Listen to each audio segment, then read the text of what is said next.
Good morning, Midnight's Edge fans. We're here to tell you that we have so much more to offer you now at our Mixed Tees store.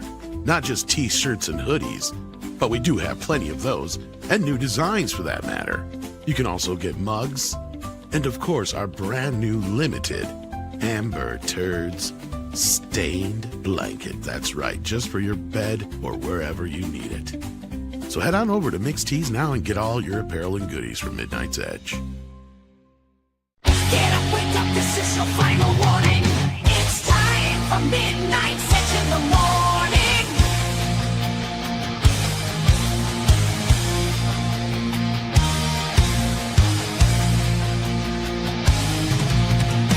The gang is ready to go and it's time for the show.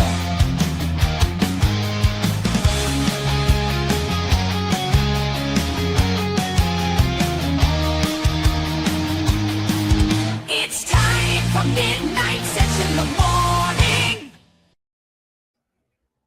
Greetings, everybody. Good morning. How's everybody doing? Morning. It's Monday.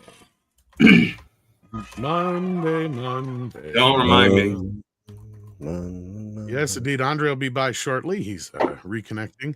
We have Paulie of the Latino Slant with us bright and early on the coast. How you doing, sir? Good. Representing the left coast. Cheers. God help me. Indeed. We say. And then we got Chris Barali of Bleeding Fool News. How you doing? Man, I am so pumped. That Rocky shirt, man, it's got me roaring to go, Tom. Hey, Rockin' maybe the I should take you to the zoo. Glad to be here. Glad to be here with such an esteemed group of savvy gentlemen. It's a living. To live. The waste of life. Yeah, well, I see Paulie went and got his Sly hat on, his Balboa cap. I had to Speaking of change Paul, my yeah. hat because Marvin, I forgot Marvin wears a newsie, and I had this one on, so I'm not gonna. We could have been brothers today. That's I true. know you, Paulie. From very different mothers. All right, Paulie, I think yours is a newsie, but Marvin's is more of a driver's cap. It's a little more narrow on the cabbie. sides. Yeah, which I like both hats, Yeah. by the way. Here we go. I feel like Marvin's about to say, you going to the airport or what? Where to, Mac? You go to LaGuardia? Anyway, that's Marvin Montanaro. How you doing, my friend, from that park? Good, website? good. It's been a crazy weekend. Yes, So it I'm has. now on top of being the editor in chief of that Park Place. I'm now the managing editor of geeksandgamers.com. Really? Brand new relaunched website. So go check it out, guys. We're all working together now, creating a super. That's big news. Yeah, that's yeah. big news. We're all together. We're We're trying to take it to IGN. So Take is this meeting on geeks that and one, gamers? yeah. Does that mean that Park Place is a bunch of geeks and gamers now, or does that mean geeks and gamers is that Park Place now? What do we mean? It just means we're all working together. I mean, we've always been geeks and gamers over there at that Park Place. So now it's just kind of official, right? Yeah, right. That's Right. good. Oh, you There you guys go. are getting a monopoly. I know. I'm gonna have to, Yeah, no word yet on if the FCC is going to shut us down. Mm. Congrats. Yeah, it's good. Thanks. Big. Thank you. Indeed. And yeah, we've got one super chat so far this morning from Shadow Dancer, Citizen of Bestman, who sends in $5. Thank you so much for the donation. Says a token can be diversified when Wakanda is made to resemble the world we live in, complete with welfare lines and border dispute. Fair is Ooh. fair. Ooh. Wow, yeah. Ooh. A lot of salt this early. I Wow. have a lot to say indeed. with the Tolkien thing, but I'm going to save it till when we actually discuss the. Marvin, I'm not 100% sure you're coming through the right mic there, buddy. He's Oh, not. you know what? I probably not. He's No, not. probably not. He's very Um, Andre right now. I am glad Marvin's here though this morning because we just had a news drop from Deadline just a few minutes ago Amazing. about Tron, and it's set to lose $132+ million for Disney. You That don't- sound about right, Marvin? Yeah, it sounds about right to me. Hold on one second. I'm just trying. No, no problem. So yeah, Chris, I don't know if you saw this or Paul, you saw this either, but yeah, I mean, I know Paul, you've seen the film, I believe, right? Okay, you gotta remind me. Yeah, Yeah. We saw. I know there was about a 66% drop. There you go. You sound Yeah. good. Sound good, brother. So Andre the Boss Man is back, and yeah, as we're sitting here looking at this Deadline article hot off the press, Andre, the news is that Tron Ares is going to run off the grid with over $132 million in loss for Disney, at least.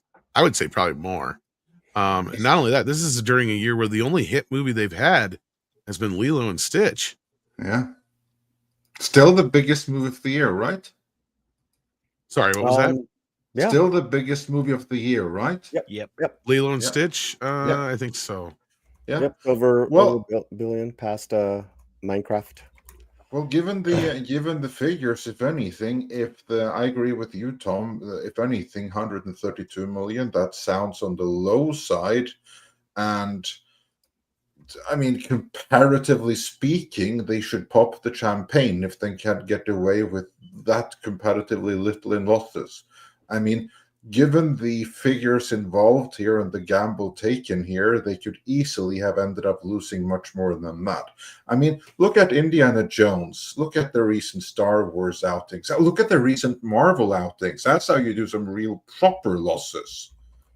I mean, this is the funny thing with Disney. I mean, and any other studio losing a figures like that, heads would be rolling. For Disney, it's kind of like Al Bundy coming home from work, getting horrible news. So what's for dinner? Which is just apathetic at this point. At least they should be. So Yeah. you know, the thing with Disney right now is, yes, Lilo and Stitch is so far I think the biggest release of the year. It's the only movie at the box office to break $1 billion in 2025. You've got Avatar coming down the pipeline, which is going to break $1 billion. You know, probably 1.5 billion. You know, if you know history is anything to say. But those wins are not going to offset the massive losses that they've incurred this year, from Snow White to Captain America: Brave New World to Nope. Thunderbolt to Fantastic Four. They all lost money, and a lot of money. Well, I think it's interesting that they're finally admitting a little bit that laying a little bit of the blame on Leto's casting, which has always kind of been part of the problem. I think also A little this bit is of the blame. nostalgia. You know, the nostalgia driven brands aren't going to save Disney anymore, and they're going to find that out. Like what you said, Marvin, Avatar 3, that's all they've got left this year to save their asses, and it's just not going to do it. Now, will they learn anything from this? It's Disney, guys. And like you said, Andre, they've run Marvel into the ground. They ran, you didn't mention Indiana Jones. Yeah. But they've run the top IPs that they've collected into the ground. It's no surprise that we heard from George Lucas over the weekend that he's moved on past Star Wars. The question is, when are we going to admit that most of the audience has too for all these properties? Absolutely. Well, you know, I think the interesting thing here as well is that you say they're blaming Leto's casting. I mean, they are more than blaming it. There was a hit piece in the Hollywood Reporter, I think it was last week. I think I covered it on that Park Place, that they were basically laying the entire blame on Jared Leto for this because it couldn't possibly be Disney. Yeah. Well, you also had like some agents to come out in that very piece, because I did a video on it too, and it was the Hollywood Reporter, and it ended though with one agent saying that if anyone thinks that the movie is perfect and we just needed a different actor, they were delusional, which only goes to show that there's a ton of delusional people. And CBR, as Chris Brawley points out, are doing an article claiming that Tron Ares flopping isn't Jared Leto's fault. Yeah. And obviously it isn't. I mean, he didn't help. I don't think that he brought a single additional person to the movie that wasn't going anyway. But here's the thing. The movie was going to flop no matter what, because there was a time to do a Tron sequel, and that was 10 years ago. 7 at the latest. Yeah. But now it's been 15 years since Tron Legacy, and this movie is so heavily reliant on what came before. Ain't no way this was ever going to be successful. Yeah. And when you do like the post-mortem like we did, it's completely obvious. It's just so common sense. Problem is that many in Disney, once the wheels are in motion, they seem to be lacking that common sense. But this is something they decided not to pursue because they had Marvel, And the interesting thing, we spoke about losses earlier and gains for the year. All of the gains that they have earned from Lilo and Stitch were wiped out by Marvel alone many times over. Yep. Just think about it. Marvel this year has lost the money on streaming and a shit ton, and it's lost the money at the box office several times over. I mean, chances are Captain America Brave New World alone lost more than Lilo and Stitch have made. And if you let's just say that then Lilo and Stitch earned a little bit more with all the merch and everything like that than Brave New World lost. Or add in the losses from Thunderbolts, and now those two movies will have wiped out all the profits from Lilo and Stitch. And then you have all the losses from Fantastic Four as well. I mean, it's not even the competition. For content, they're just a net negative, and it's a big negative as well. But, people are asking in the chat, like, how is it that they're able to just keep going after all of these losses? The theme parks, that's how they can keep going. Yeah. The theme parks cover the losses. And merchandise. And merchandise. Josh D'Amaro's branch of the company is holding up Dana Walden's branch, which it's ludicrous that there's any conversation over which one of them could be CEO, because why would you promote Dana Walden? Virtue points. The only reason why you promote her is because that way you get to signal some virtue, and she's probably very easily controllable. That you want someone that isn't really a CEO as much as a puppet to be manipulated the way that BlackRock, Vanguard, and State Street wants. I mean, at this point, they're not really looking for a CEO. There's someone there they're looking for someone to occupy Iger's seat, and that is all. A puppet to do their bidding, not and a person who will CEO. continue to push the Bob Iger. Exactly. If they were looking for someone else, they could easily have found that outside of the company, but they're not. Well, now, Andre, I don't know if you heard, but they're now apparently considering a dual CEO thing for D'Amaro and Dana Walden to run the company together, which is so dumb. Because I heard it. And it only goes to show exactly what I was saying, that they're not looking for an actual CEO or even two CEOs, because both of those people are stooges who will just continue to run the company like Iger did on BlackRock, Vanguard, and State Street's behalf. There's not going to be any change. There's going to be more of the same. It's not going to be any actual leadership. It's not going to be anyone with a vision. The vision is simply, we'll do whatever BlackRock, Vanguard, and State Street wants. That's what Disney is all about. That is what either Walden or D'Amaro means as CEO. I haven't seen any indication that any of them comes with any kind of a vision. And also, Jim Watari speaks to their problem, saying, for $10, don't worry, they will fix it by merging Hulu into Disney Plus. Yeah, that's what everybody wants. Exactly right. Kill off the streaming service that makes money. The Disney brand itself, what do we have this year? Tron Ares, Snow White, Lilo and Stitch, Haunted Mansion, right? That was this year? No, that was last year. That was 2 years ago. 2 years ago, yeah. Okay, but Snow White and Lilo. I don't blame you though, because the movies are so forgettable. They all blend together. I feel like the shareholders are the only ones that are going to be able to make any kind of a change here. But you've even got the investors still being very bullish on Disney because, as Marvin referenced, the parks are doing well. I think they're up like 20-something%. So it sort of offsets this, but they've got to, at least the shareholders have got to understand that these legacy brands are no longer sustainable. I mean, that's really what this gets down to. I know they're going to try to do something eventually with Pirates of the Caribbean and, you know, that again, Margot Robbie. Yeah, I guess. I mean, I don't even know that Johnny Depp could save that at this point, right? I mean, it's just like been there, done that, bought the pirate patch. I just think that Disney's got to get away from their reboots and refresh and sequels and all that. Disney's going to have to start doing something a little bit different. And they can't, if they could get back to what they used to do and just make fun movies, even, I mean, I know this is going to sound Pollyanna, but Apple Dumpling Gang, right? I mean, go back to some of the stuff that was fun about Disney. You don't have to do everything doesn't have to be this massive blockbuster.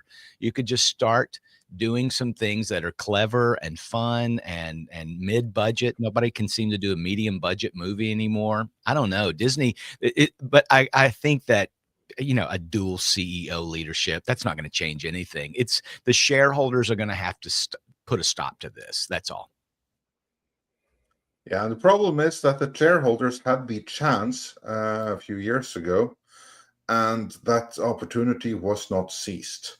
Yeah, I know. Because they were able to, I don't know exactly how many shareholders there are, and if BlackRock, Vanguard, and State Street are big enough that they can overrule all the others.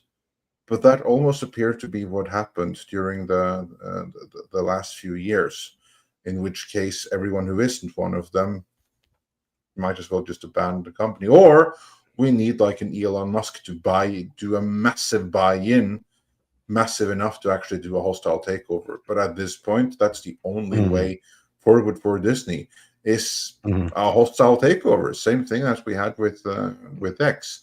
Because the current way it's running, it's simply not gonna happen. There aren't enough shareholders that want to do anything positive with Disney that it can be done. And Chris, you mentioned what Disney still has. There's something that I've been missing for a long, long time, and that is Donald Duck, Uncle Scrooge, Mickey Mouse. These are things that, by and large, apart from the odd animated series here and there, a little bit too often aimed squarely at kids, they have allowed to languish completely. This is a problem because these are the core brands upon which Disney was built. That and animated movies based on European folk tales. They haven't done anything of the sort other than remaking the animated movies based on those things.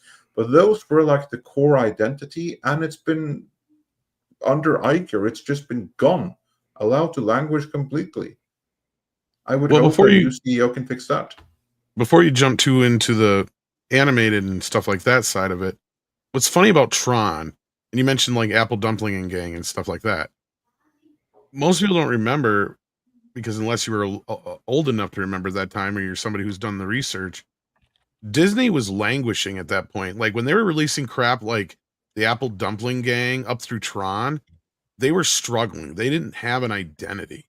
They didn't know who they were anymore because Walt Disney had died, and they put out everything that he had already worked on, or at least had some sort of, touch on, and they were like just not sure what to do. Every one of their animated films throughout the 70s and 80s flopped.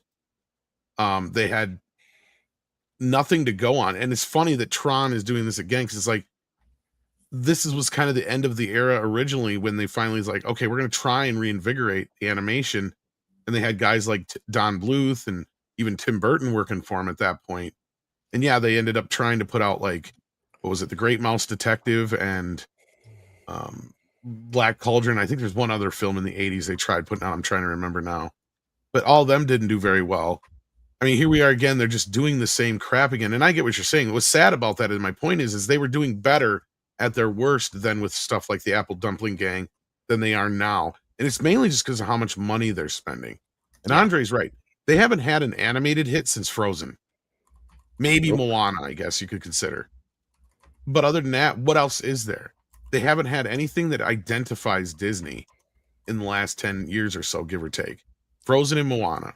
They played around with that Chippendale rescue. That was horrible. Yeah. They tried DuckTales, like Andre said. They have tried to bring out some of the classic characters, but they don't treat them correctly. In fact, in the latest DuckTales thing, didn't they make Donald talk like a normal person? That was just a bit. It was a bit. Yeah, it was a bit in the finale, in the one season finale, where he swallows his chip and it makes him sound like Don Cheadle. And Well, I thought I will saw say, another thing where they were like literally just like do this thing to his throat, and then all of a sudden he sounds normal. It was like, what the No, fuck? that didn't happen. So that DuckTales Yeah. show, I actually think that DuckTales show was very good. It was made with a lot of love for I the. only saw a few episodes of it. Actually still intend to see all of it, but the only issue that I had with it was the absolutely god awful, dreadful animation style. Scripting wise, it actually seemed pretty darn spot on.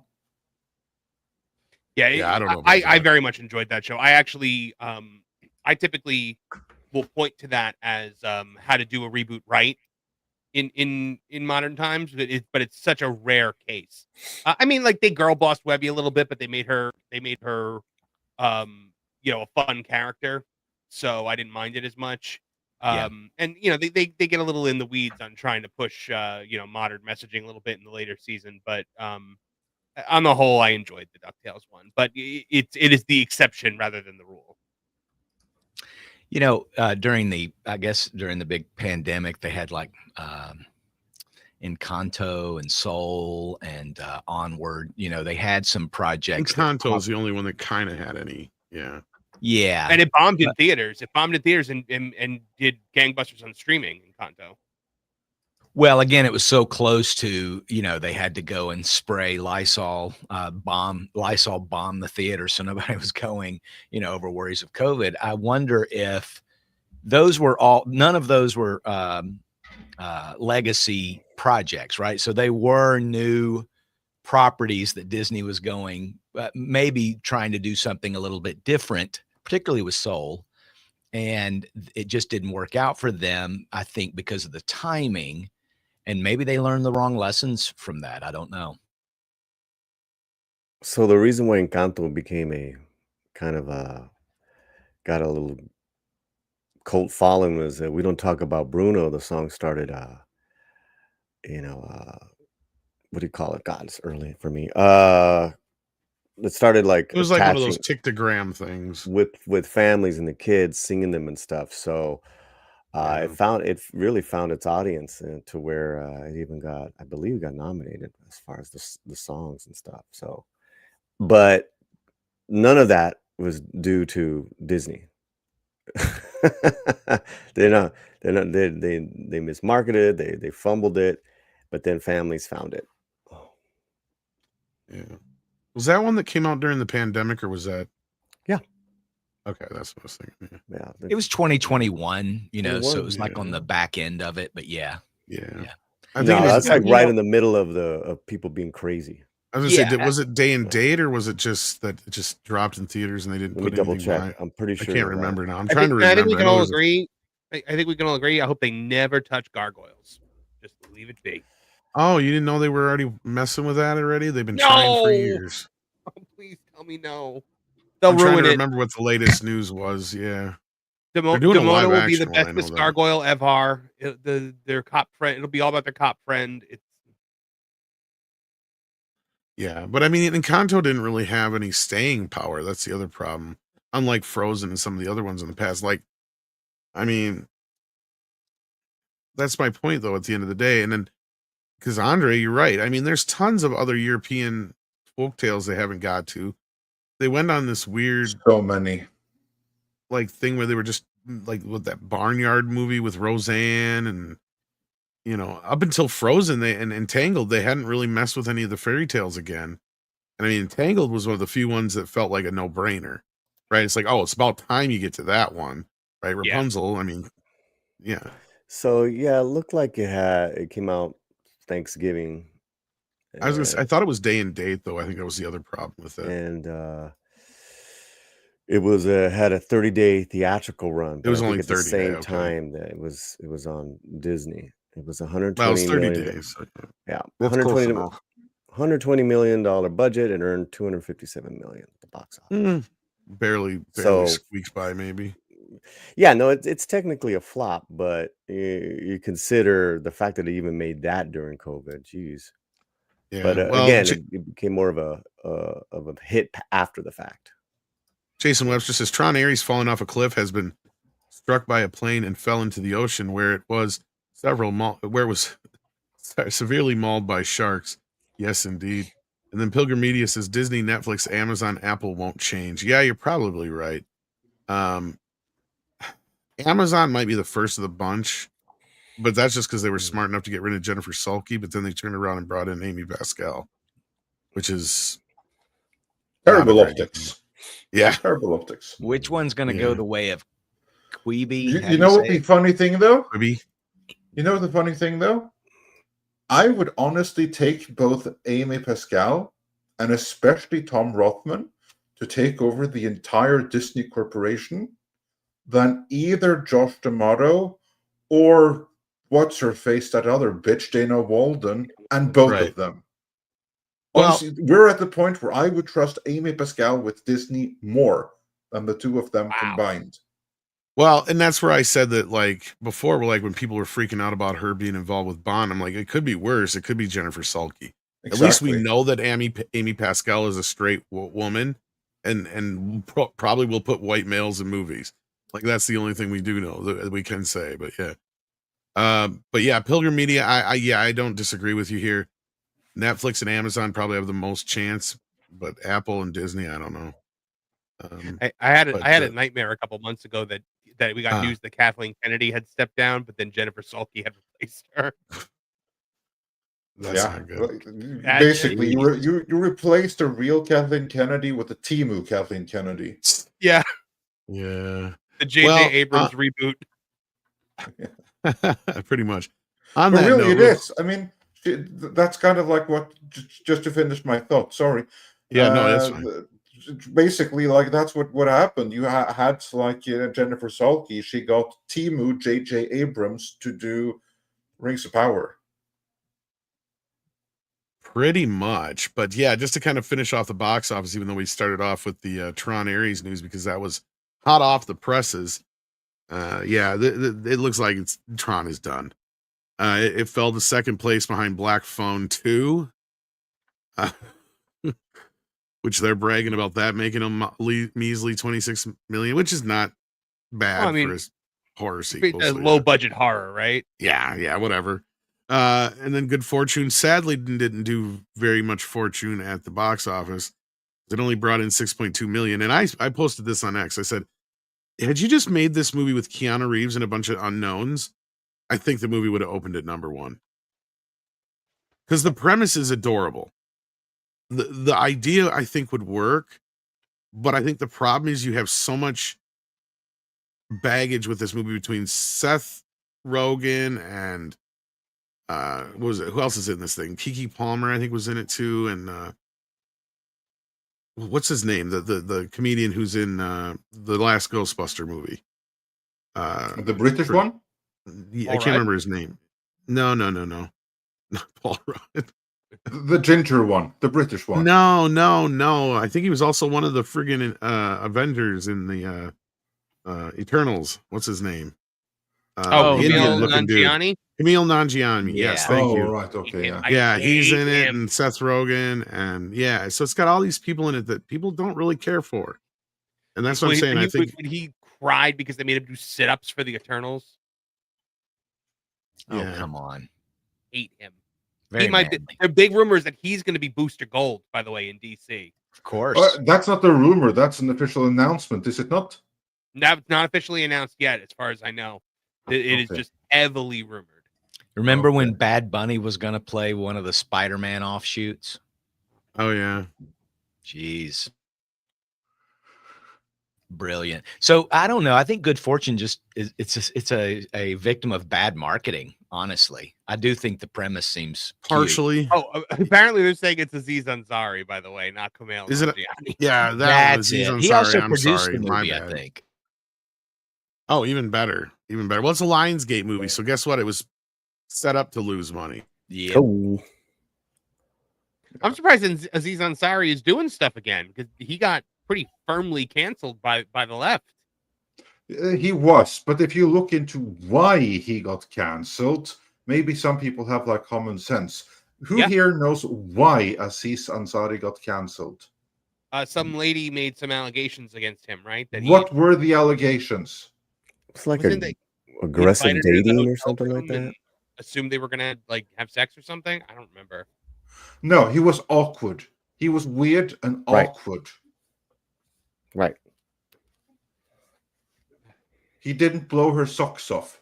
That was basically the gist of it. That's Cancel. usually just called a bad first date, you know? Yes, that's what Mhm. many were even pointing out. That dude, what this woman are describing, or these women are describing, are bad first dates. He didn't actually do anything that warranted any kind of cancellation, police Mhm. investigation. He was just a little bit presumptive at some points, and a little bit awkward at others. So a bad date. I can't imagine dating anyone in his dating pool and it not being awkward. I don't know. Oh, God. One battle after another. Now you talk about falling off a cliff. Did you see that? I don't know if it was Variety or somebody put out a thing that's like, this is not a left-wing movie. I don't understand where everyone's getting that. I'm like, yeah. No. Well, It luckily is. we now have someone here who has seen the movie. Paulie, Really? is Yeah. it a left-wing movie? At the end of the day, yes. At the end of the day. Spoiler The- alert. The lefty main characters really escape with very little consequences, and it's like, yeah, you're the next generation. You go, girl. I failed you, but you can change the world. Get out there. And that's what she does. I'm going to a rally, Dad. That's the way it ended. I had to see it because of this, like, I read some of that article, Marvin, Mm. and I'm like, if you're writing these articles, and it's very one-sided, and Oh, yeah. that you're making these movies for yourself because you're so self-important. For heaven's sake, you had John Cusack doing a speech out there on a No Kings protest. You thought the guy was gonna crack. I mean, he looked terrible. Mhm. There's such a sickness going on with these hardcore lefties where it's just like, so yeah, it was very disappointing. And like I was telling you guys, I was very surprised that P.T. Anderson just put together a really badly made film. What was this? Where was the $200 million spent? Because this was like bad pace, bad storytelling. It was just so pedantic too. It's not like it was, PT. If you liked or didn't like his films, it's like he had really complex characters and storylines going on in Boogie Nights. There Will Be Blood, and what's the other one I'm thinking of? Magnolia. None of that here. No. So yeah, I did see it yesterday, guys. Give my honest review. It came out on the slant. Put it up yesterday. What does Leo cost these days for a movie? Yeah, that's the thing, and that's where I'm wondering why he's still worthless. Because this movie's hurt more so probably not because of the paycheck he got up front, by the fact doesn't he get first dollar, was it gross or whatever on the box what I had office? To heard. where, That's yeah, right. it's where, and for those who don't know what that means he makes money off the box office, even if the studio doesn't. I mean, he They made. got to pay out him too. Yeah, I think his Which means price the studio's has making gone nothing. down. Nothing. So it's reported it's $20 million. This is Okay. a standard fee. He made 60 million on Uh, Inception, for the record. And the movie's reportedly losing over $100 million. Money well spent then. Yeah, this movie's going to really cost Warner Brothers. I said this the other day. This, of all the things that have happened in the last year, I mean, Pam Abdi and Mike DeLuca got to keep their jobs because of the success that they helped bring Warner Brothers. But I mean, they took a lot of heat for Joker, and I said they shouldn't have took a lot of heat for Joker. Any producer in Hollywood would have made that same exact deal. It would have turned out the same exact way. Doesn't matter who it was.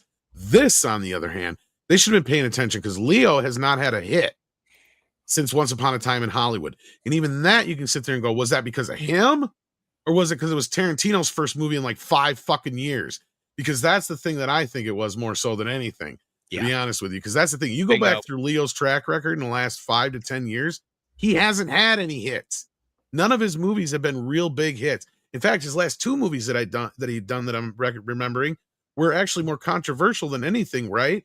The one that was on Netflix, and I can't remember the other one was. Flowers. But this just seems to be, the Flowers of the Kingdom, which it was okay, but it was not nearly as good as most Scorsese films, and it felt And it 3 cost hours too long. 200 million to make. That was the other One ba- problem. Well, Oh, The Flowers. the Flower Moon one, yeah. Yes. Yes, I saw that too. Yeah. And that didn't even do that great at the box office. In fact, I think Irishman did better than that, didn't it? Oh, If I'm not God, mistaken, Irishman. I could be Honestly, wrong. I walked out. Oof. Tore Flower into Moon. tears. Which Yeah. one? Yeah. The Flower Moon Moon. Child one or I- whatever the Indian Flowers it was of okay, the Killer but it was just Moon. too Yeah. fucking Definitely. long, and it was really preachy, and Don't I Look mean, Up was his other movie, I think. That's the one I was thinking of, trying Yeah. to think of that it was on Netflix. Yeah. Which was, climate alarmist. But just to on put steroids. just to put that in perspective is, One Battle After Another is doing better internationally, correct? Yeah, but a lot of films are, and that's the thing is I'm starting to try and remind people is like, look, it doesn't really matter how well some of these movies do internationally. It's great that they have that, but it's mostly bragging rights, as Andre normally points out, because in most cases they're lucky if they get 20 or 30% of that box office back. In the other cases, for better or worse, it's a pre-sale, right? So it doesn't matter how much it makes or loses because they just pre-sold it in that area for like $10 million or $8 million. Depends on the studio. Depends on the studio. Depends on the a little studio. bit I each think time. It all varies, but yes. What should be said though, and this is really important, like for instance, a movie like One Battle After Another that's doing better internationally. Yeah, okay, fine. So it's doing better internationally. The next question should be, is it doing good internationally? Because that movie is not doing well stateside, agreed? Right. So Yeah, what like if it's compared to doing F1, for instance. Yeah. Exactly. So what if it's doing slightly better internationally? Is it doing what it was supposed to do internationally? That should be the question. Just because it's losing less than they anticipated that it would lose internationally doesn't really make it a huge win, now does it? But the mismarketing too of this thing is that like there's some quirky humor to it, like and it's almost a comedy. It's not. It's terrible humor, and it's very little, and most of it's a miss, which is again, like absolutely just horrid film. And sitting with it, it's just like, and I'm talking about One Battle After Another. Yeah. But yeah, it's some of my friends in the business. Polly, you gotta go see it. Oh my God, it's gonna change everything. I think that's what, because it is sort of this leftist fever dream, right? That supports the idea of what they're doing. So naturally, it's almost like every Jewish person I know loved Inglorious Bastards. And I understand why. It was a good movie, but I think they might have liked it for an additional reason that I didn't identify with. And I think that's what's going on with the people who are loving One Battle After Another, because it sort of scratches an itch that you would like to see, right? It's just sort of this fantasy that you would like to see more of. For those asking, it's done 100 million as of this weekend internationally. So that's a total worldwide of 162. It needs to earn 300 mil just to break even. So this is another massive loss, almost more than Tron Ares loss, really. And is IMAX is the distributor on this? I didn't notice that before. Huh. That's interesting. Okay. Is it a co-thing with Warner Brothers? So then maybe Warner's isn't as hurt as the. That's as I yeah. thought. I was just wondering that myself. That's interesting. I'll look into that. I don't understand. And why would IMAX like this? This I know. movie doesn't even. It doesn't even seem like anything IMAX would get behind. I know. That's strange. one, I One wonder if Battle? the numbers may have their information. One Battle. I was going to say mean, One Battle After Another. I think it's supposed to be Warner Brothers, not IMAX. Yeah. Doesn't even make movies Might be an other error. than their documentary shit. Yeah. I saw it on a standard screen. It looked fine, but there was no warrant for an IMAX.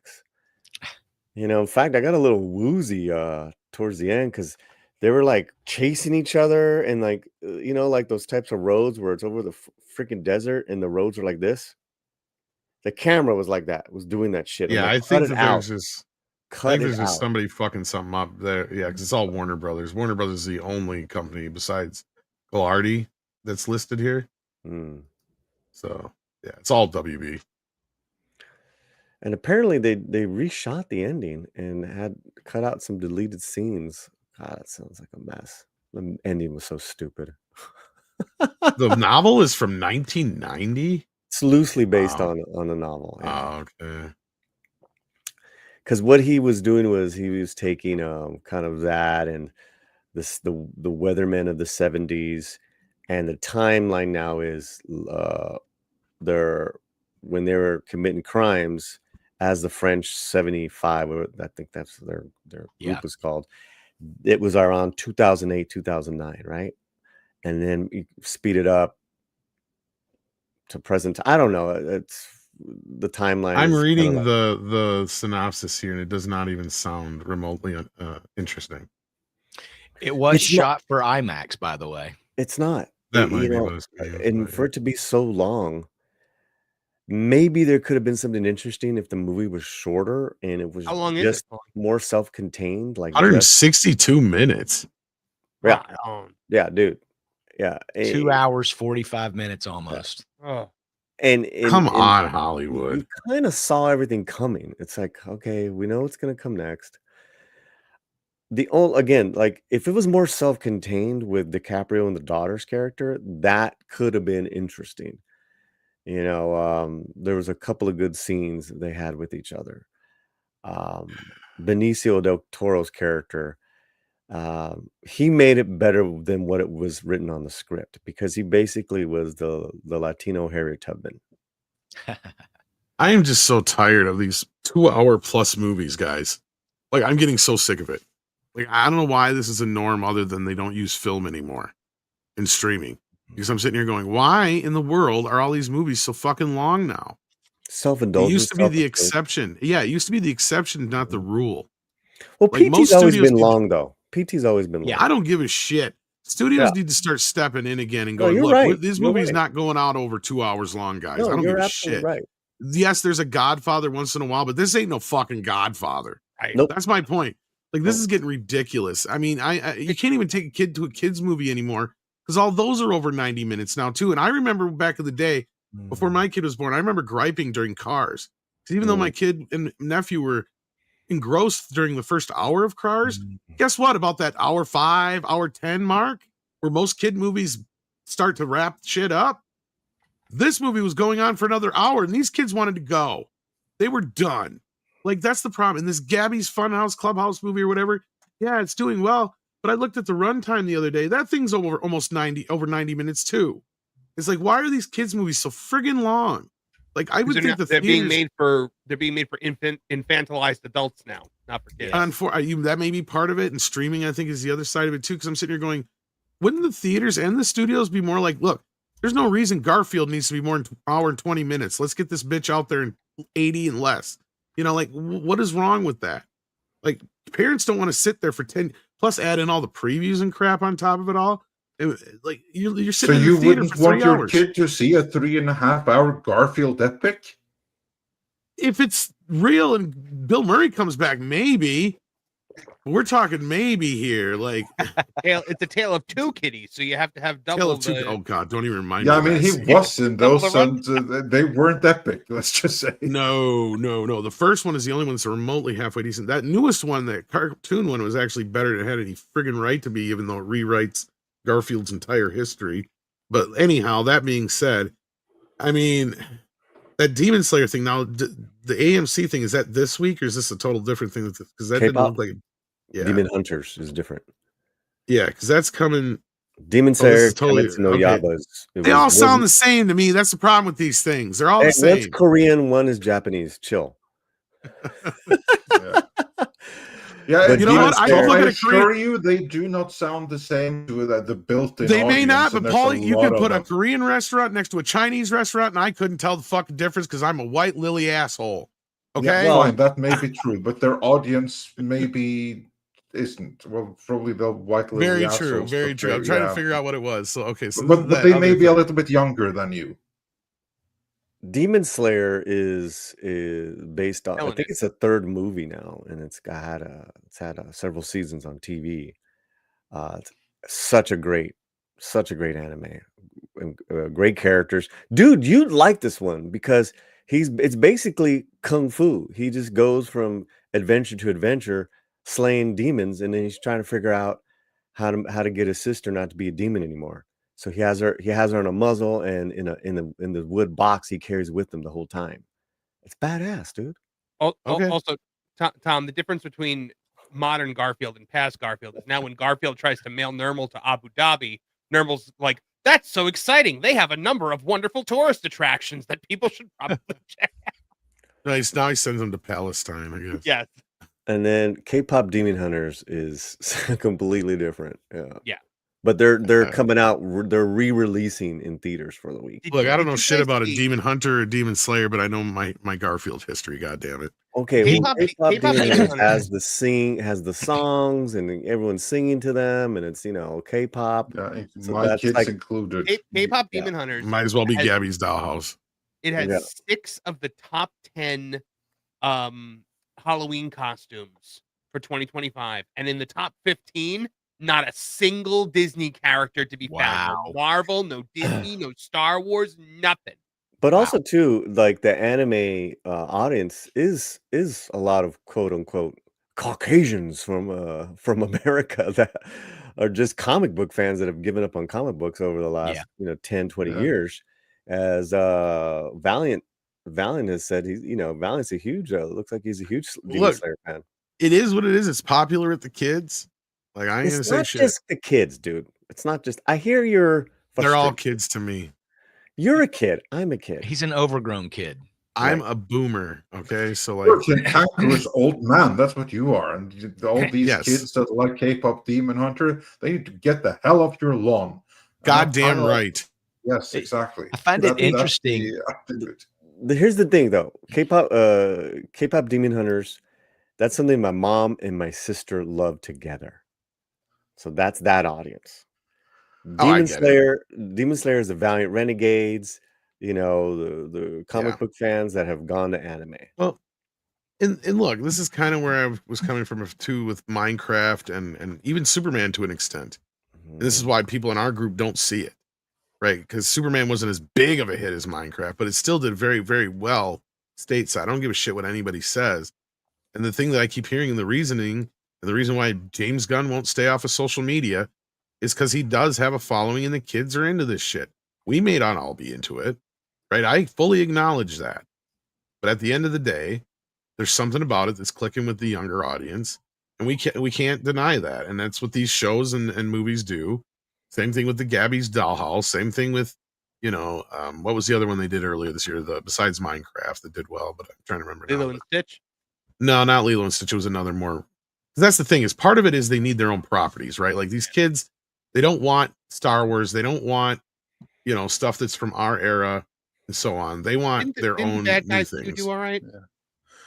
Yeah. Maybe it was Bad Guys. I was thinking. But Tom, I Movie's just another want to one, point too. out one thing, Go ahead. because it's not just younger kids, as Paulie just pointed out. There's even people our age who have just given up on Western entertainment and gone all into this. Oh yeah. So I believe a more fitting term than these kids may be, wait for it, the modern audience. The actual Don't- modern audience that don't have use fed that up term. with Western entertainment and goes for manga and not the Hollywood's imagined modern audience that were all gay and wanted trans entertainment. I think Andre is purposely pissing Tom off now at this point. I think he's like it's strange because like does he want to set me off this morning? or He's what's setting going you on? off, dude. He knows what. Hey, he's the numbers raising are going the to go up every No, time. I'm speaking the truth, am I not? Can anyone say I they don't know. disagree? No, I don't disagree. I mean, look, I say kids all the time, but like that's because I feel like I'm 90 years old, Yeah. and I don't understand any of this modern shit. I don't understand You're anime. 1 year older than me. So I don't care. And you're I you, just both of you don't guys are care. younger than me. I Yeah. acknowledge it. It's popular. but it's not what I'm looking for.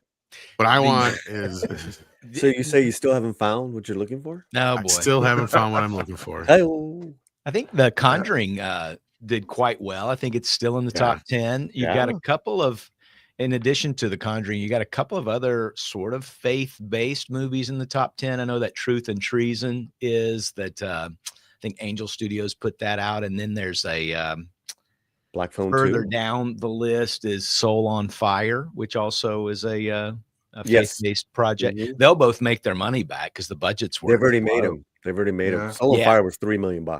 Yeah, We have the voice of the modern audience in the chat here as Valiant Renegade says top 5 Halloween costume Google Trends are all K-pop Demon Hunter characters. Yeah, I get Tom. it. Yep, Yeah, 1 through Tom. 5, and then I think number 7 also. So I mean, there's 6 of them in there, and Disney I- has nothing. I get it. I Again. just don't understand it. You're Again, right. And- faith-based Demon Hunters, Well, faith-based because they're movies. great Come on. characters. K-pop Well, Demon Hunters, they're great characters, good and bad. There's some Well, bad. and the songs were like they charted on the Billboard charts for months. They're still singing the songs, dog. Yep. That's why they're Yeah, bringing and, back that, the and theaters. that's also an indictment on the state of the modern music industry, which is also hot garbage. Basically, Which Weird Al will again, tell you this- about. Yeah. as Critical Drinker has made a video about, and as I've been saying for years before then, we've been in a stage of progressive cultural stagnation for 25 plus years, basically since the turn of the century or turn of the millennia. It's just been stagnant culture. I know it myself. Like, for instance, I don't read any modern comics with 1 or 2 exceptions. I read freaking Conan from the 70s, and half the comics I read which are modern are Conan from today. And Well- like that's true for everything. It's like cool stuff is in the past because that's when there was some innovation and stuff. Beyond that, it's just stagnation. Nothing new, nothing interesting. And so obviously many will go to stuff from Asia because there they still have the same creative spark and drive that everyone had in the West 20, 25, 30 years ago. Now they have it there, so you have to go there because here you just get woke garbage for the most part, with some exceptions. Yeah, Well, they're and just that's what looking I've for said. something different. They're looking for something different. Well, yeah, something that's their own, and I've said that too. And I backed Andre up on this comparison too, especially with the music side of it. As I've said, just look at the music industry; it's kind of led the way of this whole thing, and it was even before the woke, right? It had to do more so with the digital and the fact that these kids nowadays, not kids, but these newer artists don't know how to actually create. And I said this one day when I was walking through a store and I heard a song that was sampling a song that was sampling a song, right? It's like, I said to the clerk, I'm like, do these guys even know who they're sampling anymore? Because they're sampling Mariah Carey, who was sampling the Tom Tom Club to begin with, right? Who It's was like, sampling? were they sampling too? That could be possible as well. That's what I'm saying. We got to a point where we've sampled so much stuff. It's like, is there anything left that isn't sampled now? And is anything original? And the one lady behind this desk was like, well, there's only so many notes. I'm like, that's bullshit. We've been making music for thousands of years. And nobody's ever said anything about that before. Just because, you want to keep using the same stuff over and over and over and over again. No, it's just reliving the past. And the kids don't want that. They don't want the same stuff over and over again. They want something new. They want something fresh. They want something different. It exists. It exists already, dog. It's just not. It just doesn't get the attention. That's the problem. It's not in English. Chill. Well, I don't believe that. I think that we can still innovate. Bro, all American audiences, global audiences have been in love with K-pop music. This is a That's fact. fine. But My everything point you're is that saying is already exist with the whole K-pop phenomenon. that's fine, but I want Western entertainment. get I don't you. want to. There's a reason why I don't like anime and other countries. I don't get it. I don't like it. It doesn't jive with me. Like, I tried watching the Yeah, it's not for you. Simple as that. the One Piece anime. Couldn't fucking stand it. Couldn't watch it. Everything I hate about anime is in that anime, right? But now the live action version of that, perfectly fine, because it doesn't have all those hallmarks that drive me personally away. I understand some people are fine with it, and that's what they're into. There's quirky shit that I'm into that those people are not into. I have no issues with that. My point, Paulie, is that we here in the United States need to start innovating again, or we're going to get left in the fucking dust, which You're we right on. already are. right? We have not come up Bingo. with Talking anything music, We or are. you're new. talking animation, or you're talking movies, you're talking Yeah. all of it. All of it, music, animation, movies, television. It's all been just turned into shit. Andre is not wrong. We are at a cultural stagnation like we have never seen in our lives before. I cannot believe that in the 45 years that I've been alive, the last 25 have been a repeat. Every year is the same shit, right? I grew up in a time where there was new stuff constantly coming at us, right? Like I can remember, you'd go from Ninja Turtles to this, to that, to ever, just constantly things, Ghostbusters, all is in your face. Now, where is that shit? None of it. It's all K-pop Demon Hunters or some anime over there or One Piece here. And it's like, okay, that's great. But those are also 25, 30-year-old franchises. They're just finally making their way to the US. Cool. But that's not what I want. I want something new. We used to make shit. We used to make Popeye. We used to make Superman. We used to make Bugs Bunny. We used to make Mickey Mouse, right? Like that's what America was. We were that. Where is that? It's gone. I'm glad. I'm proud of the Koreans. I'm proud of the anime. I'm proud of those people that are able to do that. But where's our shit? Right? Where's our new Clint Eastwood? The problem, Tom, is that our stuff is like Strawberry Shortcake cartoons where there's boys in dresses and stuff like that. And that's why Unfortunately. people are turning to Japan. Because in Japan, they haven't adhered to all of these Western ideals on entertainment yet. So people are like, hey, you know what? Japan is actually making good stuff. And because there's nothing good going on in the Western studios, including movies, TVs, and gaming, everyone's going to Japan because they're like, even if it's not the greatest thing ever, compared to what's coming out of Western studios, it is the greatest thing ever.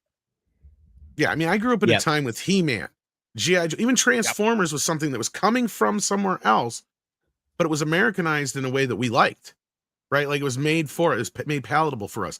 Now that they do that, and this is what I hear from the anime fans or the Korean fans or what have you, is that they take that stuff and they cut it up and they chop it up and they, colonize it for us now, when it's really just taking out any adult content, it seems like, and or making it quote unquote safe for American consumption. Like I don't understand it. Localization, I believe the term is. Localization. Thank you. Yeah.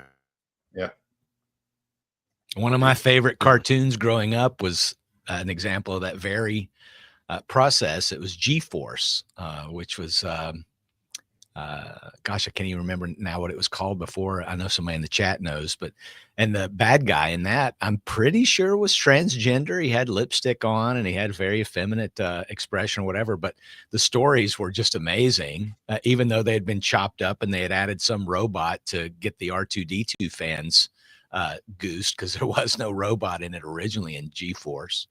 But it works sometimes. Gigantor and other things when I was growing up, I did enjoy. I don't get into all the anime stuff. Some of it, I'm like you, Tom. I just can't get into it. But others, I think, are fine. And to Marvin's point, I think he's on point that, when you suddenly see drag queens being paraded out on Strawberry Shortcake, you start thinking, man, we gotta look elsewhere for our content. Now, maybe it's not, tentacle anime type stuff, obviously, for the kiddies, but I think that's just sort of a general malaise that's set in with Western content. And you're not wrong at all, Tom, that we can innovate here in the West and should, but I also think there's plenty of content or plenty of source here in the West that has not been tapped out.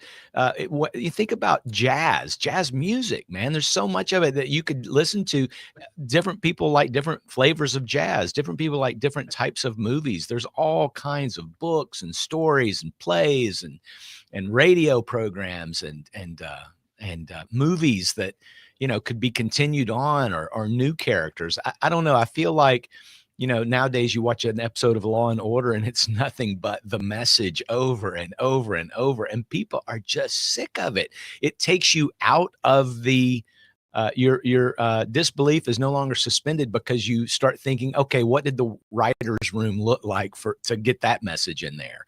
There's not this effort to entertain people anymore in the West, or at least it has greatly diminished. And I think that's part of why things like K-pop and Demon Hunters and anime in general are attracting people.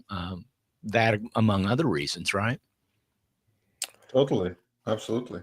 I would like to see some old, to your point, Andre, Conan. I mean, there's so many great stories, and they just never really tapped Robert E. Howard's Well, they're stuff. doing that right now in the comics, but again, In the that's comics, Titan yes, comics. and the comics are fantastic that Titan Yeah. has been putting out. We need to do a comic Conan stream sometime. Andrea would totally be down with that. But Oh, even sure, yeah, then- you can join me and Scribe Light for next time we go through. Oh, I would the love DC to. comics. But even Oh, yeah, Solomon sure. Kane, I mean, the Solomon Kane movie I thought was great, and they've never returned to that. They've never revisited that. So It's a there are long things out story, there yeah. that could be. Yeah, go ahead, Andre. I'm sorry. Yeah, no, absolutely. Yeah, I agree. Sorry, that was a distribution thing. I didn't mean to interrupt. Sorry about that. No, you're right. It was but still, I mean, does that mean that it can't be touched upon again? I know they tried it with Red Sonja, but of course the message was all there and it was just terribly done. You know, you Yeah. can't help. Sometimes you only get, you get a select amount, if only sometimes one shot at these things. And it's really disappointing when the shot that they take is such a failure, because then, you know, you're not going to take another shot at it A again. matter of funding and finding the right production partner, which has Yeah. proven to be a challenge then- when the people you work with are the ones making all this other garbage, which are driving people away to Asian entertainment. Paulie, you were saying. No, it's just kind of wrapping that all up. Is that we go back to the box office, and you're seeing even American-made movies from the studios are just reinforcing all that stuff. They're making movies for themselves, very self-indulgent projects.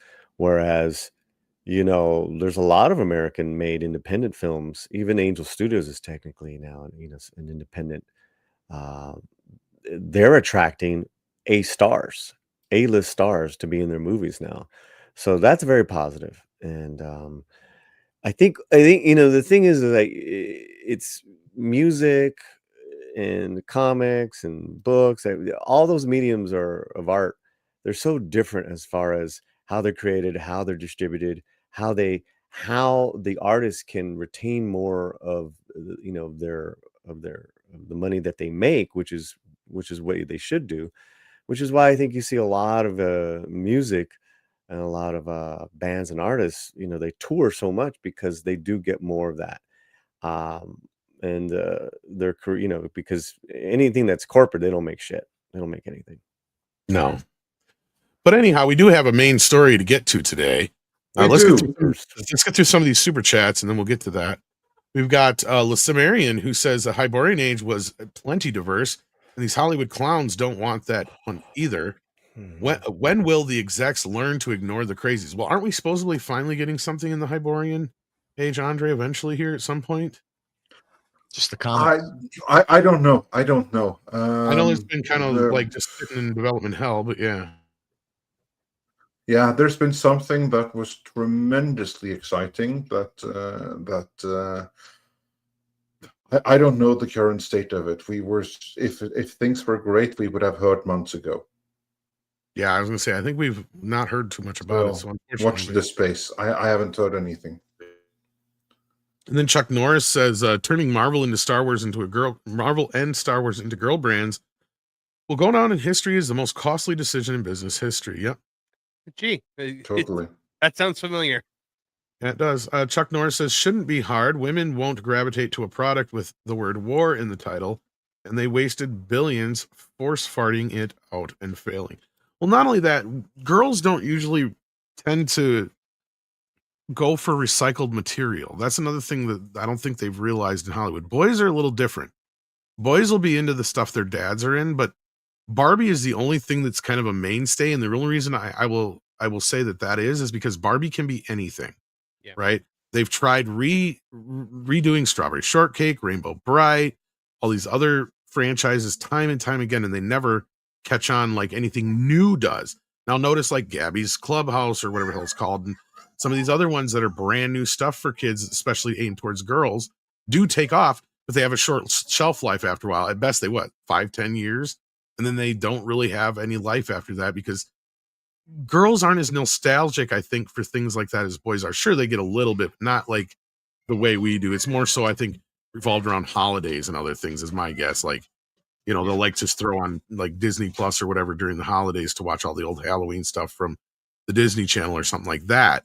But other than that, I just don't feel like girls gravitate towards classic, reimagined classic entertainment the way boys do in some ways. And it's a little different if you want to keep reinvigorating G.I. Joe or Transformers, because those just the new crop of boys come in and it's, just added to the bunch. With girls, I don't see that as much along the lines with things like other than Barbie and stuff like that. Even some of the Disney princesses, like even Snow White, she's not that popular anymore.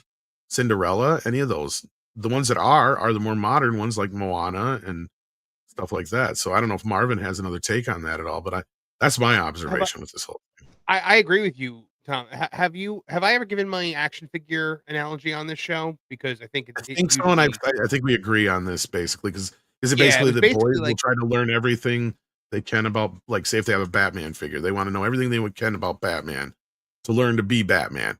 But if you get a girl the same action figure, she'll start projecting things onto it instead of actually wanting to know anything about Batman. Yes, but then the other side of it was, if you take that Batman toy away from the boy, put a dress on it, and try to hand it to a girl, the boy is now angry because you've taken his toy away. And the girl is like, what am I supposed to do with this? And that's Star Wars right now.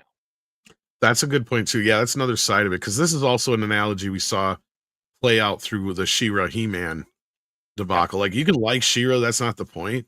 Behind the scenes, that franchise destroyed Masters of the Universe, because Masters of the Universe went from the biggest franchise on the planet to one of the worst overnight because of She-Ra. And it had nothing to do with She-Ra being injected into the cartoons. It had to do with the toys being completely incompatible with the other, because the girls department decided they were going to come in and reconfigure She-Ra. And what happened was none of the toys were compatible.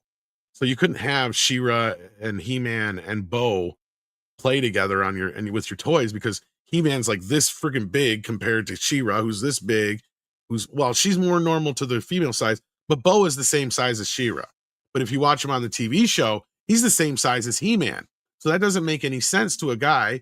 And then you see your sister wants to play with your He-Man toys now, and you're like, fuck this, I'm out.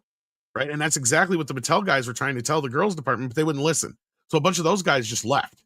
What's funny is a lot of those guys went over to make Ninja Turtles, which ended up becoming the biggest boys brand. So it's like they knew what they were talking about at the time. And that's one brand that hasn't really been destroyed yet by girls, just been destroyed by retardation. But anyhow, we need to get into another brand that's being destroyed in the name of Lord of the Rings. So let's keep moving here. ActionCom says, Paulie, which was better, running on empty or one battle after another? Run empty. Not even a close. Not even close. Great film, by the way, Run on Empty. And Ryan says Christine Lottie, Judd Hirsch, and a young River Phoenix, I believe. That's an older movie, yeah. I was gonna say. Oh yeah, it's from the 80s. They were weathermen, liberal, like radicals who had bombed and I think accidentally killed somebody, and so that's where them and the kids were always on the run. So the premise was great, but they actually at the end of the day had to suffer, pay the consequences of what they did. Yeah. And then Ryan sends in 20 years says anyone disgusted with Sky Studios' unnecessary remake of the Oscar-winning masterpiece Amadeus? Yes, we actually spoke about this. What was it, last Friday or Wednesday? Which I can't remember which. And to make matters worse, they cast the clip of that will be up short. And then they cast Mozart with a half Japanese actor. Yeah, these producers are idiots. Yeah, I saw this and I'm like, are you shitting me right now? Because I love the original Amadeus movie. Oh, who doesn't? And I know it's based on a play, so I mean I get it, but yeah. I didn't even know he was half Japanese until someone's pointed it out. I always thought Amadeus was black. Well, I just don't even know why they just remade it. Why are they remaking it? It's such a great period movie. I mean, if you're doing like some TV thing, maybe like a live performance, fine. But like these remakes of these like definitive versions of these movies we already have, like why? Not only that, you're talking about a movie that won, I think, Best Picture, right? And didn't it win like 4 or 5 other Oscars for actors and stuff like that too on top of it all? Like, why are you messing with this shit? Kind of reminds me of messing with Color Purple. It's like, leave it alone. You already got the best prize you can get out of it. Why would you even bother again? Let it be. Let's remake Citizen Kane. Yeah, why? Let's do a modern audience reinterpretation of Birth of a Nation. Oh, great. Oh, man. No. Yeah, Ryan, we talked about this a little bit, but it's more insanity. And again, if it was like they were doing like some live stage performance on, I could care less, right? You could Hamilton up all day long. I don't care. Make everybody trans, black, Asian, whatever. That's what you want to do, right? They even did that with Rocky Horror Picture Show. And what's funny is that the same people that they're trying to attract to these things, they rejected them wholeheartedly, and those people turned that off so bad and fast. Go try and find that now. If you if you flip it around, right? Let's do a biopic on Nezahualcóyotl, the great Aztec poet king, but we're gonna cast him as a white dude. What the fuck? You know, like that's just that is a normal reaction that you guys are having, but we're the racists for reacting like that. No, Look at the Cleopatra thing on Netflix, right? When they made Cleopatra black, and the Egyptians were all like, "That's not accurate. What are you doing?" Yeah. And Netflix called the entire country of Egypt racist. Yeah. there's only so far you can take that stuff, and that's why you need to green light great stories that happen to be diverse, so you get less race swapping. But it's so lazy because they'd rather do this than actually put the time and thought into stories we've never heard of. Well, Shocker, Chris. And look, I get it. We had John Wayne playing Genghis Khan or whatever it was at some point. I'm not saying Hollywood has never gone the other direction and done it badly. Hey, now. But overcorrecting is not going to make anything better. It's not. Like, if you're doing biopics and stuff like that, I don't care what they're based on. You should be more accurate. But That's all people ultimately, ask for. and you're correct. You're correct. Ultimately, Hollywood is racist as fuck because one battle after another, every Latino character was what? Undocumented, illegal, destitute, Oh, yeah. victim, in prison. I'm so tired of this garbage, man. Please don't do me any favors, Hollywood. Don't help. Stop helping. Do not write any more Latino characters ever again, Hollywood. Fuck Oh, off. you don't like white people writing about how oppressed you are, Paulie? Right. I mean, that is exactly what battle after another is. Karen gets Save us, white saviors. Save us. Yes, Karen understands his plight as a Mexican man. Don't Mexican American man. Don't do it, man. You know. And the juxta, that article, we'll just go on. I know we need to move. It's fine. I was gonna let you finish. I was just getting to the next. No, because then I'm gonna go off on another thing. This, you guys got it. Jason Webster sends in on 5 Australian, says recently the Academy Award have achieved less gravitas than finding a trinket in a specially marked box of cornflakes. Next year will be the same. Oh yeah. I mean, these award shows are pretty much, I mean, they've always been circle jerks, but at least they used to be entertaining circle jerks back in the day. They've lost that now. And I'm sure they're scrambling to try and figure out how to regain relevancy, but it's over. As long as they keep doing the flavor of the year bullshit, it's never, it's just gonna, and this year, it's gonna be ICE. It's gonna be fight fascism, and they're gonna award those movies that have done. I've never said this before, but I don't know how you feel about this, Paulie or Marvin or Chris or Andre. I think that Hollywood has always been behind the curve, but they've always been able to once in a while make a movie that can make some waves and get some attention on things, whether it's a Philadelphia or Milk or something like that. Nowadays, though, they think that everything they do is ahead of the curve. They think everything they're doing is setting trends. And it's like, no, Hollywood, you've always been copycats, right? As we've pointed out time and time again, Jaws hits big. You didn't expect it to hit big, but you're going to make 10 different fucking shark movies now because Jaws hits big. One of the more funniest, famous stories I've ever remember is the producer of Mac and Me going, we're going to rip off E.T. And if we make 1% of what E.T. made, we're going to make a bunch of fucking money. Right? Like, and that's exactly what they did back in the day. That was Hollywood in a nutshell. Nobody knows nothing in Hollywood. What was it? William Goldman who said that? Like, nobody knows nothing in Hollywood. And that's the truth, right? They don't know nothing until it hits big. And then in the moment something hits big, then everybody wants one of those. They don't care what it is. Star Wars is a great example of that too. Go ahead, Marvin. You're right, Tom. Look at what DC did. The Dark Knight hit, $1 billion and was a huge success. So now every DC hero in the Snyderverse had to be dark and brooding and exactly like Batman. They didn't understand that was what made Batman special. Or look at The Walking Dead hit on AMC, and then we just got a million zombie things that are just continuing into today. Twilight was a big deal. We got vampires everywhere. It's not the genre that people like. It's the specific story that hits for them. Yeah. And I mean, yes, you can chase trends. You can always do that. But you can't set them unless you don't know what you're doing. Right? That's why I bring up Jaws and Star Wars are the prime examples. Both Steven Spielberg and George Lucas had zero confidence that those movies were going to do anything. Right? And the fact that they became pop culture phenomenons is because they weren't created for that. Like, they were literally just made to get them in the can. Like, they barely were held together with popsicle sticks and tape, right? Like, the fact that those movies have lived on to this day, and yet they're spending $300 million on the next Marvel film, I think that should say something. But anyhow, let's get into the rest of these super chats, and then we'll keep going. Pilgrim Media says, "Let justice be done, though the heavens fall." Yeah. And then Shadow Dancer Citizen of Bespin says, "In breaking news, Tom shouts at clouds." Yes, I do. Especially shout at them if they're in the wrong shape. Bakuse, I think is how you say that, for $1.99. Thank you. Says, "I'm almost 50. Anime was always part of my TV." Some people it was, man. Some people it was. I know it was a very niche thing for many years. I think my problem was I just wasn't fed much of it as a kid, or at least I didn't have access enough to it to where the only things I really seen that were anime in any way were like Speed Racer and Transformers, really. And maybe some of the, like mech stuff that was pretty much Americanized though, right? So, and I did not care for Speed Racer. I like the theme song.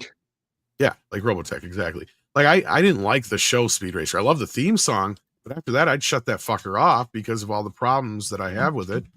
And then those stem into a lot of the modern like anime stuff. And that's just a personal thing, man. It's just like, you may like your hot dogs with relish. I don't. Right? Like that's just kind of how it is for me. And I never saw this as a problem until recent years where people get so, and this is why I trigger the Snyder fans so much, to be honest with you. Because I've never seen so many people get so upset about shit. And a lot of times I just give it back. It's like, you guys are taking this shit way too goddamn seriously. We're talking about fucking movies and cartoons and comics and toys, right? We're not talking about serious shit like cancer.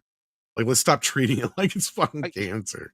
Yeah, Tom, I agree with you 100%. It's like I started my YouTube career making fun of AEW and like in wrestling stuff.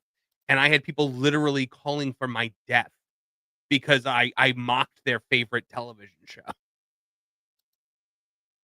This is true, Vorpal. I do respect more frames per second. They shoot everything on the twos, and sometimes less than that. Anyway, Flying Blind has been a member for a year. Congratulations, Flying Blind, and sends in super chat to say K-pop lasagna hunters. I think Garfield would be into that. Yeah. And Lord Kamina too says, Tom, watch Hellsing, ultimate, basically Tarantino film. Yeah, a couple people have said it in the chat. Tom, I think if you watch My Hero Academia, you would like it. Everybody keeps telling me that. Every time I look at that, it just doesn't look appealing. Like the He-Man looks appealing to me, and I don't mean in a gay way. I just mean the color schemes, the way it's put together. Ninja Turtles looks appealing to me, right?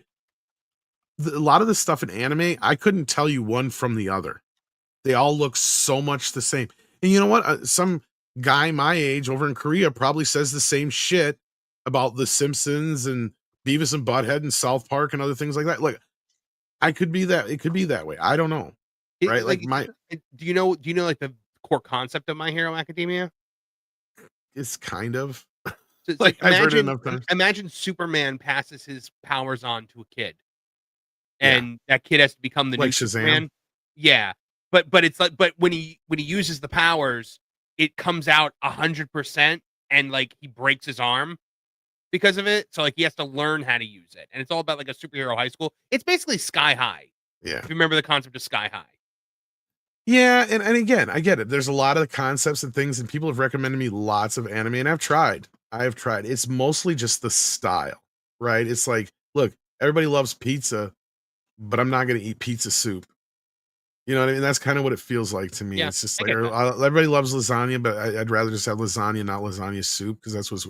And I'm not trying to put anime down or anything like that. That's what I think is the big misconception. Is that Does people think everyone I'm love lasagna? I don't know. That's my point, Paulie. It's not everybody does. No, okay, I'm just. I've never met a person who doesn't like lasagna. I love lasagna. Yeah, but at the yeah. same time, I'm not putting down or I'm not putting you down if you like it. It's not my thing. But you said you Uh, liked the One Piece live action. I did. Yeah, and so there's stories there. What's The not story is the love, more that's the- important part, and the way that the live action's put together, it doesn't have all the same hallmarks that the anime does. So yeah. Right. But Mr. Tickle Trunk points out that Western gaming is booming. It's all indies. Well, maybe that's what we need is a new indie revolution. It's been a while.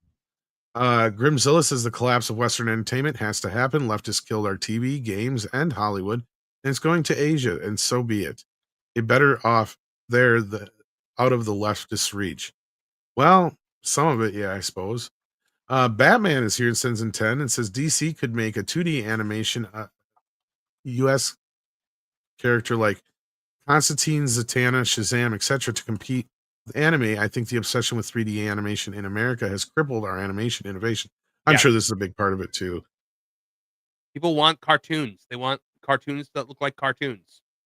Bring Mhm. it back. And Pilgrim Media says, how about Shay biopic starring Conan O'Brien? I'd watch that. Or how do you say his name? Shay, whatever. Then this was from earlier, but this gets us into the final topic of the day. So what's this? And this is why I said colonized earlier on accident. What's this about Token being decolonized now? Are they still running with this orcs are racist crap? Yes. The only people I think that are Yes. being racist with that are people who think that orcs were representative of black people in the first place. The link for the story is in the private chat at the very, very top of it. And luckily, we have the author of the article to break it down for us right here. So, Marvin, currently of that Well, in the words of Park Dana Place and Carvey, Geeks isn't and that Gamers convenient? Link. Well, I'll refind it then. I got it. No, I said in the words of Yeah. Dana Carvey, isn't that convenient? Yeah, there you go. Yeah. Isn't So that convenient? So what happens here is you've got a British university professor who is running a according to the Telegraph, the University of Nottingham offers a course titled Decolonizing Tolkien, which teaches the students that the orcs in Lord of the Rings represent people of color. This is led by a professor named Dr. Onyeka Nubia, and argues that dark-skinned monsters and the so-called Eastern races of Middle Earth are examples of, quote, anti-African apathy and ethnic chauvinism. Never mind the fact that Tolkien himself, was very, against the rise of the Austrian painter mustache man in Germany. He was a veteran of the First World War. He spoke out against, those racial theories. I think he described them as wholly pernicious and unscientific race doctrine. So the last person alive who's putting in this kind of stuff into his work is J.R.R. Tolkien. It's because, if the orcs are dark, it's because it's the classic trope of darkness versus light. It's the fundamental forces of the universe. It has nothing to do with race. It's ridiculous to try and put that modern sensibility onto something like Lord of the Rings, which is a very, for lack of a better term, black and white world. You have evil and you have good, and good fights evil, and evil tries to overtake good. That's it. But these professors want to claim that it's somehow racist and we have to fix it. That's why you're seeing things in Rings of Power like orcs with families and female orcs and all this other stuff. They're trying to humanize what is essentially demons. Well, evil will always prevail because good is dumb, according to Lord Helmet. So, Right. no, but this is the most ridiculous nonsense I've ever heard in my life. First of all, they're an inhuman creature that's created from the bowels of hell, basically. And anybody who would even think that they're associated with black people needs to have their head examined. Right. Look, when the professor writes the Legendarium, he's trying to create mythology for England. He's talking about things like courage and friendship and sacrifice and the concept of hope. He's not worried about race relations at that point in time. Yeah, Yeah. Grimsel points out, they are corrupt. Orcs are corrupted elves. They, Saruman has that entire speech about it, and then when he creates the Uruk-hai. Yeah, and those are even a hybrid of another creature. Well, Yeah. So yeah. so I think, listen, this is ridiculous. Obviously, you know, 2 orc, too strong. 2 orc, too strong. Anyone?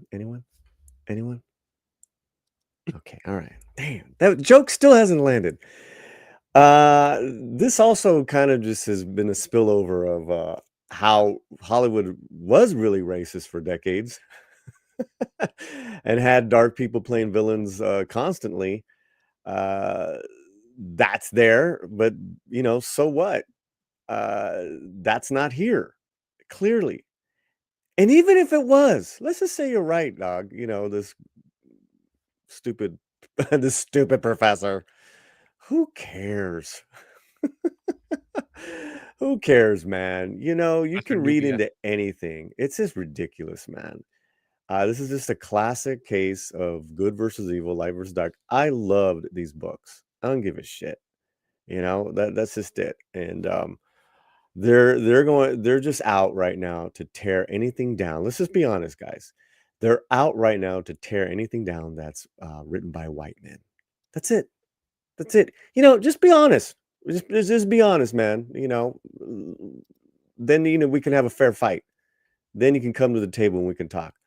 But you know, all this chimichanging around, you know, I ain't down with that. That's just bullshit, man. Well, you hit the nail on the head there, Paulie. It is the fact that Tolkien back. is a white male, and you know, and his work does not explicitly celebrate diversity, and that is that's the issue that they have with it, and that's why they have to tear it down. Am I the only one here now? Everybody else is switched off, and muted. Well, I'm here. I'm just having there you like are, connection issues. But yeah, no, of course, it's you're all right that this is completely ridiculous, and it's also it's worse than ridiculous. It's nefarious. That's what it is. This is an attack on British and Western culture itself by applying a modern standard that Tolkien, I guarantee you, didn't even have. When he was writing these stories, it was good versus evil. In the religious Christian sense, as Tom said, these things are supposed to be demonic in nature. They are in no way, shape, or form a parallel for Black people. That this professor decided that this monster we see on screen, that this is Black and brown people, that says more about that professor today than it does Professor Tolkien, because they were able to read that into it. If anything, that says something about their own attitudes and how they view people of color, and also how they view their own nation and have this need to tear it down. Which, of course, is what commies have today, the need to destroy society and every institution in it, including the cultural institutions that actually make up a culture and bind people together. That's why they're under attack. That is why Tolkien is under attack, and not some other rando thing that has no readers. They go after, okay, what is the most sacred thing that everyone kind of knows, everyone has? Well, let's go after that. That's what this is. I don't think it's going to work, though, because we've been seeing versions of this for years. And it's true, you can read anything into whatever you want. Like, for instance, you had like all of these new woke Tolkien scholars that were able to like read trans allegories into Tolkien as well. And I assure you, they are not there. But they were still able to read them into it because they're desperate to find them. That's the same thing here. You're desperate to look for something. It reminds me a little bit of like the criticism that came out against the movie Nosferatu, right? That came after in like in modern times. It's like, oh, this has like all this Yahtzee imagery and stuff like that. Dude, the movie's from 1922. It has nothing of the sort. What it has are plays on, or it plays on like the attitudes and stuff that were there at the time in the 1920s. which later would move into different things, but that doesn't mean there's any Yahtzeeism in there. That's something that they're reading into it to signal their own virtue because they're hysteric. That's what this is here as well. So no, this British university and the professors there, the University of Nottingham, and it's a fun story. I actually considered doing my master's at the University of Nottingham until I realized that not the real Nottingham is a hellhole. No offense to anyone who may be listening who is from there, but your city's a hellhole. Crime-ridden slum. Robin Hood is Cool. very upset with you now. I was gonna say, Yeah, so yeah, I happens know, when, but- like criminals run rampant around. Yeah. Well, they have ineffective sheriffs. An Yeah. ineffective sheriff on top of it all. Yeah, exactly. Yeah, Silver Ghost even points out here Nottingham is a dump. Yeah, indeed it is. Well, look, and didn't they have a similar thing to this like a year ago? Like, this is not the first time we've heard this, right? Like this is a They've been saying this for decades, dog. yeah. It's well, I under don't know constant decades, attack. but- They've been saying this for decades. You sure decades though? Oh, I'm sure there's been since Lord of the Rings movies occasional came out. lunatic.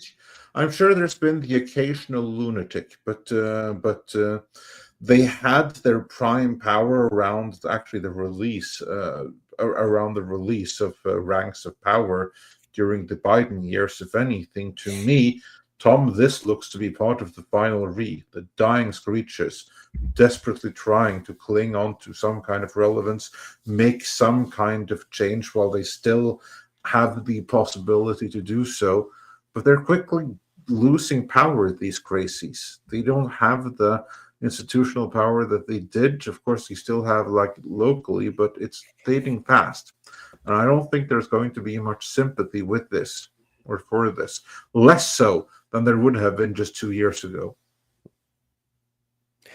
Tolkien has inspired more people of color, writers, creators than this bozo will ever have in his life. Let's be honest, and that's beautiful because Tolkien's work was amazing. He did all the heavy lifting. He created everything from the ground up from the floor up to the ground up. Come on, what are we talking about here? He did something that very few humans can do. Right? It's very inspiring. He wrote a whole language for this. Elvish is an entire language that you can learn. If you don't like it, go write go write your own stuff.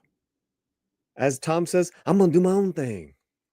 And you know what? I'm so glad you said that, Paulie, because that is the thing. Go write your own thing. Go create your own thing. Bring your original work into the world if you don't like the things that came before, instead of trying to take the things that came before and turn it into something that it's not, like what the Rangs of Power does. Yep. The Rings of Power is how I actually got into this whole space. Like, I was still kind of kind of like what red pilled me. Like I was very much like brainwashed by the other side. And then I remember watching the Rings of Power and being like, this sucks. There's got to be other people that think this. And I went on YouTube and I found like you guys and Nerdrotic and Pro and then just went down the rabbit hole. And now here I am. Thank you, Rings of Power. It's this kind of thinking that gave us Rings of Power, right? Yeah. This British university's reporting. That's why we have Rings of Power. Yeah, this thing is broken and we have to fix it. Well, it's the same crowd that wants to, rewrite sacred texts like the Bible because it's patriarchal, misogynistic, racist. Yep. I saw reports over the weekend that said because some right-wing influencers had called lefties demonic, that's hate. That's a dog whistle to murderers that are going to try to kill these people because they think they're demons, like it's some frailty. We're living in some frailty world, real life or something. I don't know. It's kind of crazy. It's kind of nutty. I mean, look at like the fact that in 2023 they reissued Charlie and the Chocolate Factory and Matilda and altered it all to make it less offensive. And then also I think that same year Ian Fleming's James Bond novels were all edited to make them less offensive and take not out triggering. Yeah, they didn't want to trigger anybody with a story about an assassin, right? Right. Yeah. I gotta roll. I'll see you guys. Catch on down the road there. Yeah. Good to have you, Paulie. Yeah, Yeah, I don't know if yeah. there's much more to say about this anyway. I mean, we might as well wrap her up here anyhow. So, Paulie, go ahead and plug your wares, and we'll get to the remaining super chat. I'm gonna be live right now, so come on by. All right, we'll lead you over there, guys, when we're done here. Yeah, great job, panel. Thank you so See you, much. Polly. Bye. Hey, bud. Take care, Paulie. And then we got Lord Kamina 2 says 3D animation is why Beware the Batman failed, in my opinion, potentially. I think one of the so. reasons. Then Dark King says all this orcs are racist crud went public back when Rangs of Cower became controversial. This professor just another sheep in the flock. That's what I was thinking. That's what I kind of remember as more recently, but I'm not saying Paulie's wrong. But Jason Webster says I call Amazon Prime's crappy attempt at Tolkien, the Lord of the Burger Rings, no rings of no power. Onion ring. Onion rings. Title's too long. Let's keep working that out. I want onion rings. I can't eat today, guys. You're just making me hungry. Onion rings. We were talking about onion rings last night. We went to a little barbecue place that had onion rings and hush puppies. Yeah. Terrible for you, but so good. So tasty. Now you're just making me even hungry. This is the jerkiest thing you guys are doing because I can't eat today. I can't eat for like another the jerk store called. They're all 20 out of plus me. hours, 24 plus hours. Anyway. Chris, Good reference. plug your wares.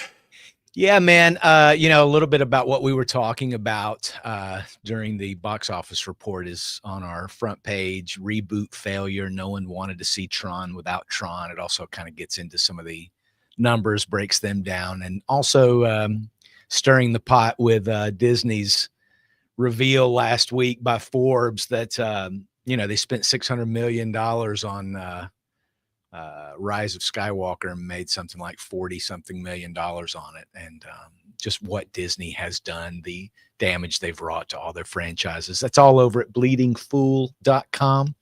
You can follow us on social media at Bleeding Fool, or you can, if you want to check me out and see what I'm up to, it's at Chris Brawley. Thanks for having me, guys. Awesome. Thanks for being here, Chris. And we got Marvin as well. Marvin at that Park Place, now geeksandgamers.com. What you got going on? Oh my God, we got so much going on. So the new geeksandgamers.com was just launched on Friday.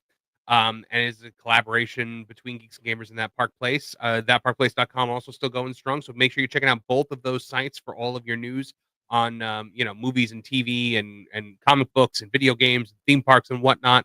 Because we have a phenomenal team that's over there.